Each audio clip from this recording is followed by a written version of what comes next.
Inside of the Third Reich, many of the policies towards women were aimed at them having as many children for the Empire and the Führer as possible. Hitler wanted a huge loyal population, which would go on to solidify the 1,000-year Reich that he dreamed of, and he wanted women to become baby machines. They were encouraged to have as many children as they could, and were given financial grants and relief if they had children, and patronisingly were even awarded medals known as a Mother's Cross. But to many women inside of Nazi Germany, these medals were a huge honour, as they believed they were doing their bit for the Nazi cause. But one huge contradiction is that the man at the very top of Nazi society, the Führer Adolf Hitler, did not have children. He, it's believed, chose not to, as he could maintain his image as a father figure for the nation, but some have debated whether he could have actually conceived a child. But that's beside the point of this video. What we're going to look at in detail is what happened to the children of those top-ranking Nazis who were within Hitler's inner circle. Some of the men who were besides Hitler at most of the time did carry the baby-making baton forward with great enthusiasm, shall we say. For example, Martin Bormann, Hitler's private secretary, was even encouraged by his wife to sleep with other women to get them pregnant. If that sentence doesn't show how bonkers the Nazis were, then I don't know what does. But what happened to the children of the top Nazis after World War II? To support our channel, please make sure to subscribe. Now, Adolf Hitler, the Führer of Nazi Germany, despite not having any children, did enjoy the company of them, and he has been photographed many times playing with the children of men such as Joseph Goebbels. They looked up to him as an uncle, and someone who they actually enjoyed spending time with. For example, he was particularly fond of the Goebbels children, but they would have the most harrowing fate of all of the offspring of the top-ranking Nazis during World War II.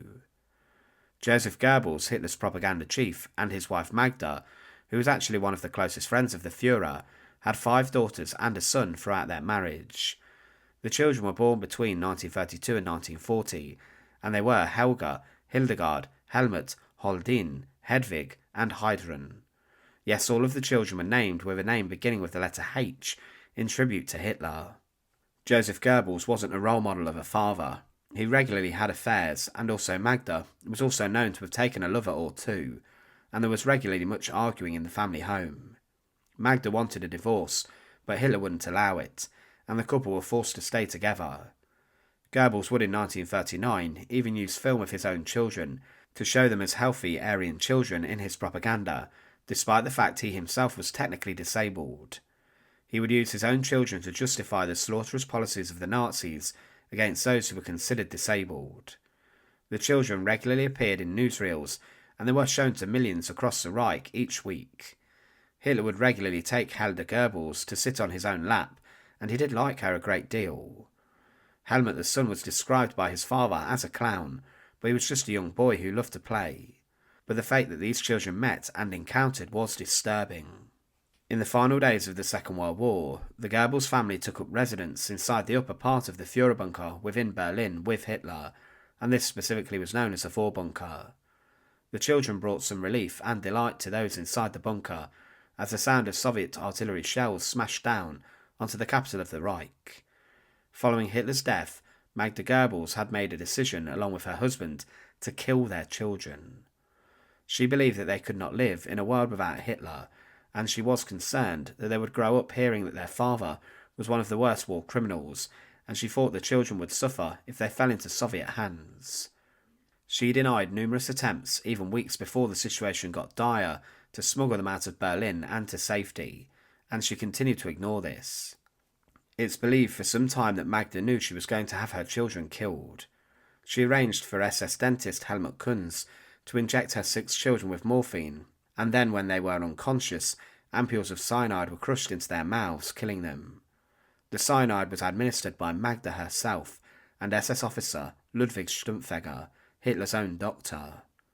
The children did not know what was happening, but allegedly struggle marks were found on one of the children's arms, and this daughter may have believed that she was in danger.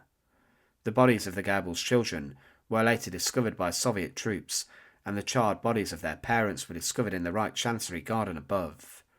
The Goebbels children's remains were later buried under a Smersh facility in Magdeburg for many years, but in 1970 they were exhumed, and the remains were then cremated and the ashes scattered in the Biederitz River. One man who took the mantle of repopulate the Reich for Hitler's benefit very seriously, and with great vigour and gusto, shall we say, was Martin Bormann. In total he had 10 children.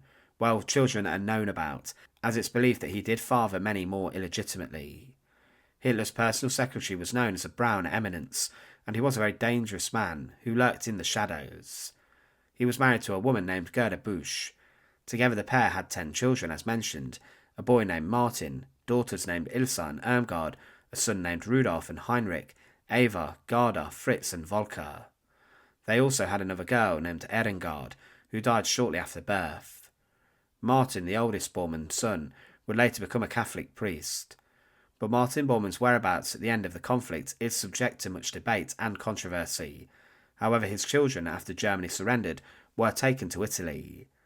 Gerda Bormann was subjected to interrogation inside of the Combined Intelligence Committee about her husband's whereabouts. She was found in Italy, after taking her children there, before the conflict had come to an end. Gerda Bormann died on the 23rd of March 1946 from abdominal cancer, but the Bormann children, well, some of them are still living today.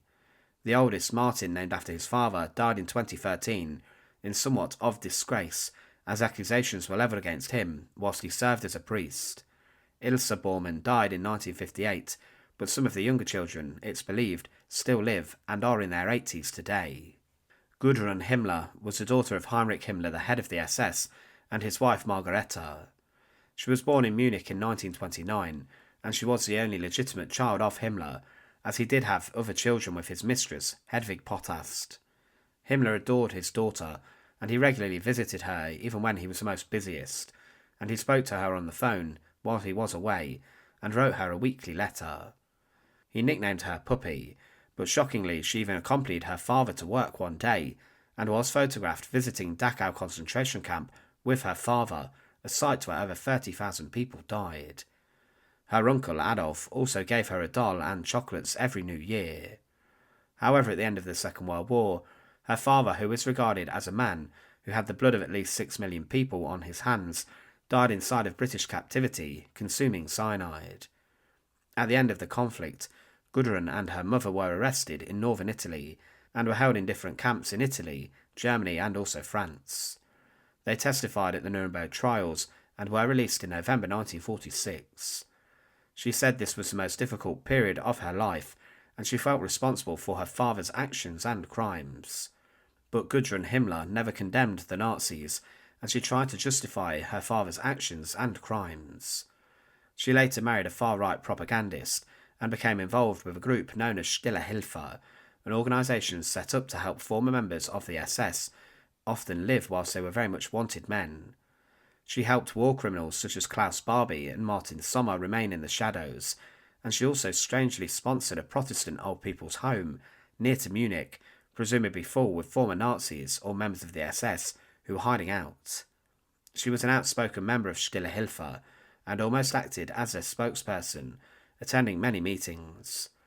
It was later found that she had been providing financial support for an SS officer, Anton Maloff, who was convicted of beating at least 100 prisoners to death. But at the age of 88, on the 24th of May 2018, Gudrun, the daughter of Heinrich Himmler, the head of the SS, died in her home in Munich, still a defender of her father's evil work until the day she died. Edda Göring, the daughter of Hermann Göring, the Reichsmarshal, and head of the Luftwaffe, is often referred to as the Crown Princess of the Nazi Reich. She was in her own way even after her birth a celebrity, and her father received 600,000 messages of congratulations regarding her birth.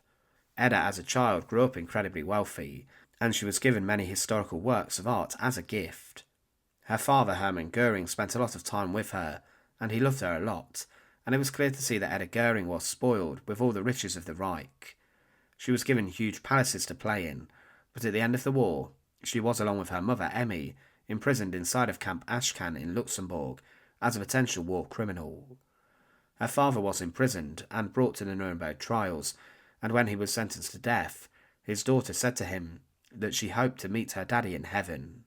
Göring himself would escape the hangman's noose hours before his scheduled execution, but Edda, as she got older, mixed in many different circles and rubbed shoulders with also many former Nazis and associates of Adolf Hitler.